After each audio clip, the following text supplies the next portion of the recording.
Alright people, today I have with us the RGM-79C. This is the Gym Type C. This one was from Gundam 0083 Stardust Memories. I don't remember seeing this one, but it's been a long time since I've seen Stardust Memories. I also remember that I love this mobile suit. It's really cool. It's very highly detailed and very action oriented and posable. So guess what I'm trying to say. This one also is a very early mobile suit in the high grade line, but you can see that they put in a lot of effort to make this one different, a lot of effort to make this one very well articulated, and you can just see by looking at it that it stands out above a lot of the original ones that came out. So let's go ahead and go into the articulation. I'll show you guys what this guy can do. All right, starting with his head, it is on the double ball joint that you know and love. So you have a pivot down here at the bottom. Actually, no, this one isn't the double ball joint. This one is one of the ones with the two pins on the side. So you just get it back and forth up in the front.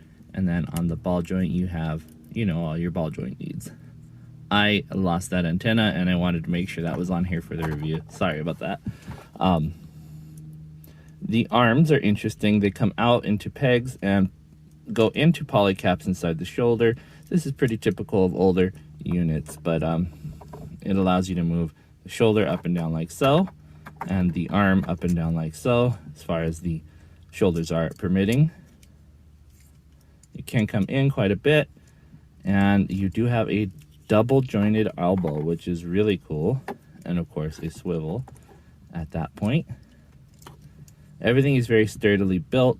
It's surprising how well put together this arm here is. So, I mean, as far as I say that, and then it comes apart really easily. Ball joint into the wrist. It actually plugs into a polycap, which is, again, pretty typical of the old ones. It's not the most sturdy of things, but it does hold on to it pretty well for now. At the waist, you're looking at just the simple peg into a polycap like so. Each one of these thrusters is slightly mounted on one of those pivotable pegs. It's like a slot, and they go up and down. Not very much articulation on those, but you can do it. The flaps here move up and down. I believe it's a polycap on there, so you should be able to, yes you can, rotate this one back and forth. I broke something, it looks like. Maybe I didn't break it, but I don't know what that is or where it's from. That's kind of scary. Okay, we got a flappable front armor skirt. You can cut this one in half and have it do it individually. You can see my very poor attempt at putting the sticker on the crotch V sign. I have a ball joint on the inside of the hips, so you can move that up and down and outward, in and out. And you do have a double jointed knee for that one as well. Very slight on the upper, but it's enough to give you quite a bit of articulation there. So you get, here's the one, and then you add the second. So quite a bit. Just a ball joint into the foot, but you get quite a bit of motion there. And then you get the articulated shin guard. And I think that's it for this guy. Now I got to figure out where this little piece came from. Stay tuned.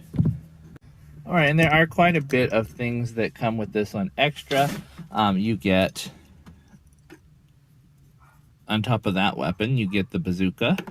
There are a set of hands with this one. I just dropped one on the floor, that's good. But you get an open hand here. There's an open hand on this one. I happen to like this one because it's meant to support the weapon. It actually has a wrist motion right here. Forgot to show that.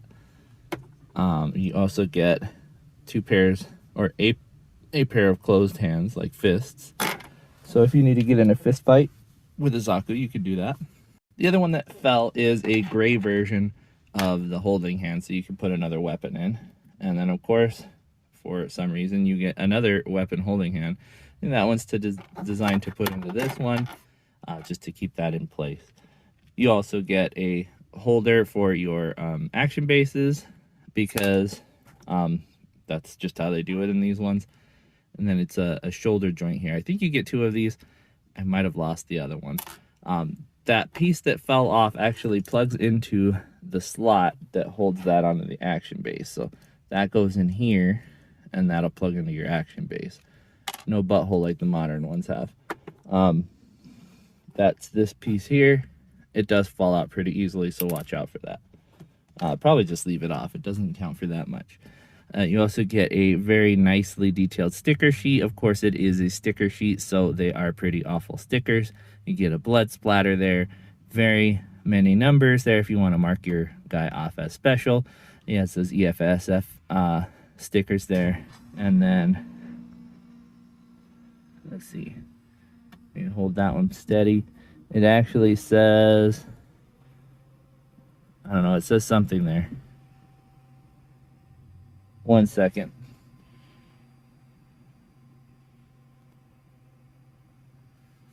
Actually don't know what those ones say. My camera isn't too good at that.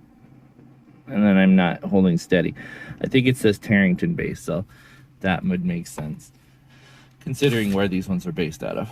So yeah, that's all the extras this one comes with. Let's go ahead and do a size comparison on this one. All right, and like I mentioned about the high-grade GBN-based Gundam, this one is a bit taller than the normal Gundam is. I think he'd be about the same height as this guy here, because he's about up to his shoulder. So maybe a little bit taller than this one. This one is newer, more modern, whatever you'd like to call it. It's a little bit smaller than the original Gundam is. These are both in high grade 1/144 scale, if you didn't know that. Let me go ahead and move on. Here we have him with the Alto. This is the Alto from 30-Minute Missions, also in 1/144 scale. You can see they're just about the same height. Here he is beside the Jinrai from Frame Arms series by Kotobukiya. This is a 1/100 scale model kit. Beside the Frame Arms girl Architect, she is in roughly 1/12 scale. Of course, being a person, she would be much, much, much smaller if she was in 1/144, probably just up to the side of his foot. Here we have another small guy. This is the Hexagear Governor. This is the Hexagear Governor Nero, and he is in 1/24 scale. As you can see, much, much smaller than the Gunpla kit. And dwarfing him again, that is the Alex Gundam in 1/100 scale in master grade. This guy is a lot larger than that one is, but as you can see, they have the same level of detail, I think, in terms of the design factor, not in terms of build. You know, this one has a lot more color separation, where this one, you know, it's dependent on depth and, you know, molding to show off how detailed it is. But what I mean is, they're definitely in the same era of model kit when these ones were designed originally, I think. All right, and that is it for the Gym Type C. This one is a really cool unit. I happen to really like this one. It's pretty reasonably priced. When you can find it, it's around 15 to 18 bucks. I had happened to purchase it at 16, I think, if I recall correctly. This one was quite a find. We were supposed to do a contest where we customized one of these ones however we'd like for the Gunpla Hermit server. I never even got around to building it, so that's how bad I got on that one. My mistake. I'm definitely getting a lot more involved in the contests though, so we got to keep that up. In any case, this one is definitely a fun one to build. Lots of detail for an older kit. It has that nice cream color too. It's not an overly offensive bright garish color like some of the grunt units are. I'm looking at you, Jagan and Jim.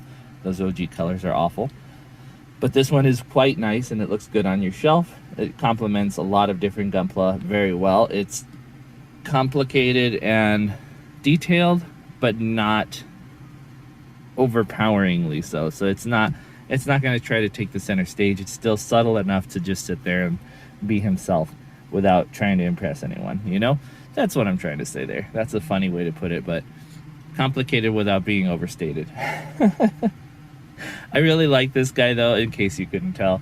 And I do recommend this one for anyone who likes grunt units. for anyone who is into the original UC series, it looks really good for a gym. It doesn't look exactly like the original gym, but it does have that same feel, and it looks like a nice halfway between like the Jagan and Jesta versus this and the gym. You know, it's a nice, you know, evolution. You know, it's a nice progression between the gym and the Jagan series. This one is, like I said, it's pretty cheap, and it came with a little bit of extras. It's a lot of fun to build, and like I said, it stands out without being overwhelmingly stand out. I do recommend. That's going to be it, though, guys. I'm going to keep rambling about this one for hours and hours and hours, so just have to let me go on that one. Sorry about that. But I will see you guys next time, where you'll see me, but more than likely you'll see my stuff. Bye-bye.